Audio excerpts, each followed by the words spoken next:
Semi Pro 2025-26. Dan tumpuan petang ini adalah di antara Damansara United dan juga Kelantan WTS FC.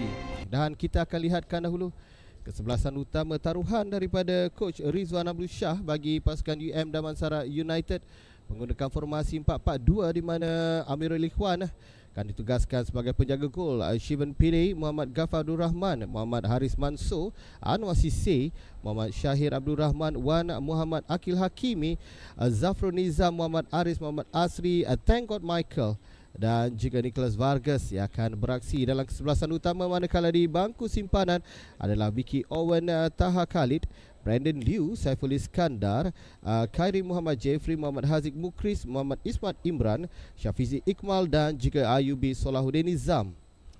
Bagi pasukan Kelantan WTS yang menjadi taruhan Abdul Aziz Mustafa ke-700 mereka, dan di petang ini mereka akan menggunakan formasi 5-3-2. Adalah Yuaman Mak Juso sebagai penjaga gol, Wan Zarul Nizam sebagai kapten pasukan bagi perlawanan ini, Muhammad Haikal Mushrif, Ahmad Amjad Huzaini, Muhammad Amirul Syafiq, Willy Samson Wabanga, Muhammad Akil Hilman, Muhammad Haikal Hafiq, Muhammad Nazmi Haikal, Nur Syah Milan Talaha, Muhammad Syahrul Hakim Rahim, manakala di bangku simpanan adalah Haikal Hamizan, Nazrin Nawi, Muhammad Afiq Aizat, Wan Muhammad Irfan, Muhammad Hakimi Syafulizan, Muhammad Aziz Haikal dan juga Fakrul Acik Ramli. Dan kita sedang melihatkan pegawai perlawanan yang ditugaskan mengadili perlawanan ini, iaitu saudara Zulkarnain Zakaria yang akan dibantu oleh Muhammad Ikram Johari dan juga Muhammad Hafiz Shah, manakala Muhammad Atik bin Kasim akan ditugaskan sebagai pegawai perlawanan keempat. Cuba untuk bergerak di sebelah kiri, Thank God Michael menjadi sasaran ketika ini. Akan cuba untuk berhadapan antar ke tengah. Baik, ketika ini gerakan cuba dilakukan ke sebelah kanan, kosong. Satu rembatan yang berjaya disudahkan untuk Damansara United menjaringkan gol pertama perlawanan ini. Antaran bijak yang dilakukan oleh Zarul Nizam.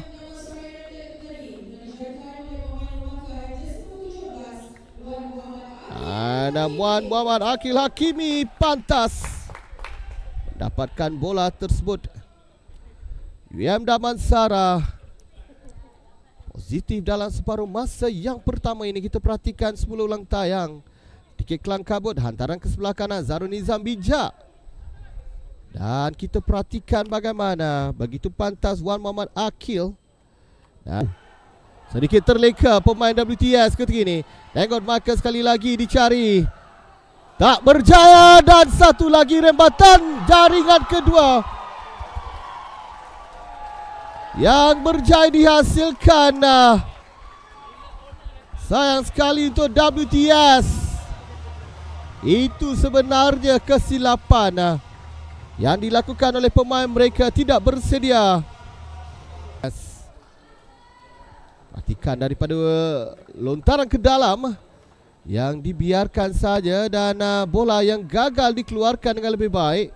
Zarul Nizam menanti, dan itu adalah jaringan yang begitu baik dilakukan. Kita perhatikan, Thank God Michael.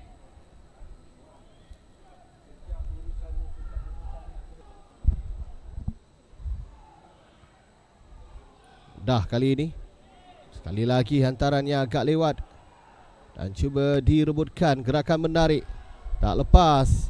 Peluang kedua, dan ada pergerakan.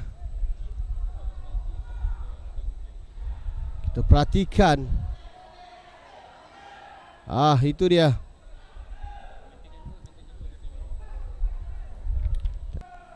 Nantikan dahulu tiupan whistle daripada Zulkarnain Zakaria untuk membenarkan tendangan ini dilakukan oleh Akil Hilman untuk Kelantan WTS, dan berjaya untuk mendapatkan gol pertama Kelantan WTS dalam perlawanan ini. Jaringan penalti pada minit ke-41. Masih lagi ada masa bagi pemain kedua-dua pasukan, terutamanya Kelantan WTL, jikalau mereka ingin mengikat semula kedudukan ini. Dengan Yuaiman, Tanggon Michael berjaya untuk menghasilkan gol ketiga. Tanggon Michael menyempurnakan tendangan penalti pada minit 65.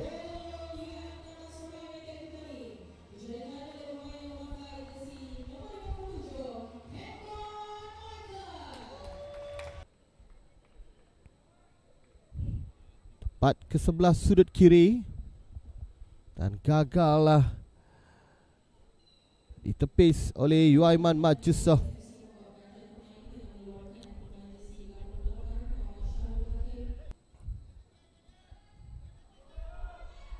Cuba diberikan kepada Tanggon Michael. Kesilapan sebenarnya dilakukan, ruang bagi Tanggon Michael.